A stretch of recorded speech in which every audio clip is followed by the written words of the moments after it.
baba we nkubonye nkukeneye bimwe bidasanzwe ko nabona gasaba kukuye wakataje njye uri gushaka bura ninjye uri gushaka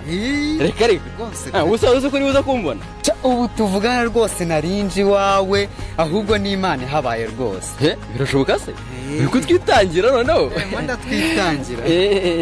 jana ntubaho kabisa ahubwo reka ngire nko kawe reke kukwicisha amatsiko zikera rwose nejo bundi pe rwose pe ariko ndumiye pe muri wari no kutwitangira koko ariko pe zikera ariko nzazi ntawe ukiriye umuhogo nawe urcyaje oya niko bimeze uzanyicaze mu bimbere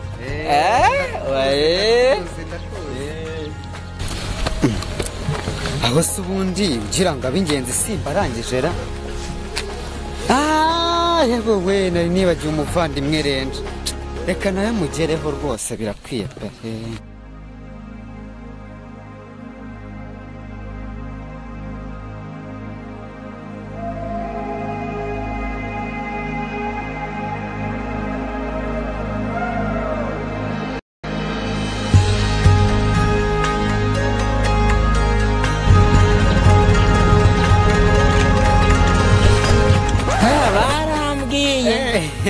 barazima neza zose ndazifite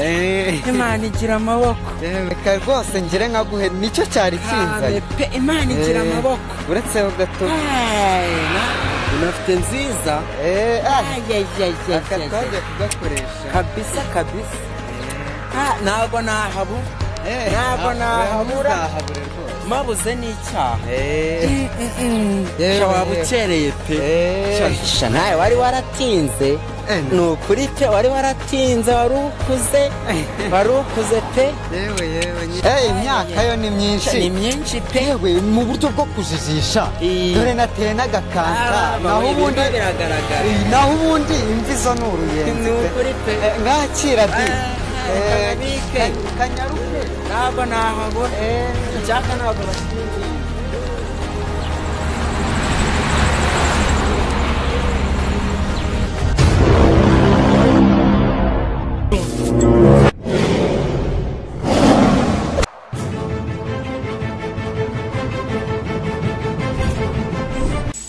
Sinanjye abambaza iki koko si imyaka 17 none bandi umwana koko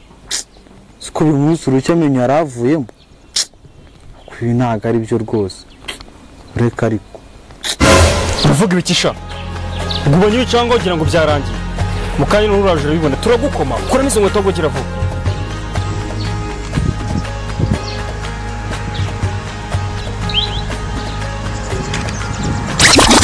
asivu ukuri kw'Imana sauraje ukuri akamuno hasi kundi abavyana kamwe ni Yesu baramvangiye we yewe baramvangiye ntabwo nshobora kubyumva Vita uracyatanga invitation no invitation hereye kare mu gitondo utangana n'ubu nguko mama atanga invitation z'ubukwe bw'umwana ubona amazi yakuzotsa imisa yabimbye siko bimeze wahora niki abo basiga busa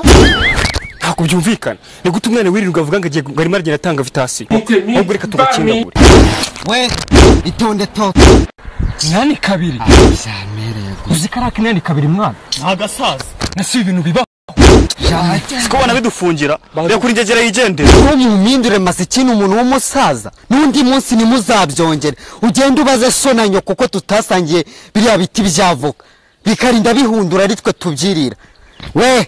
keba nayo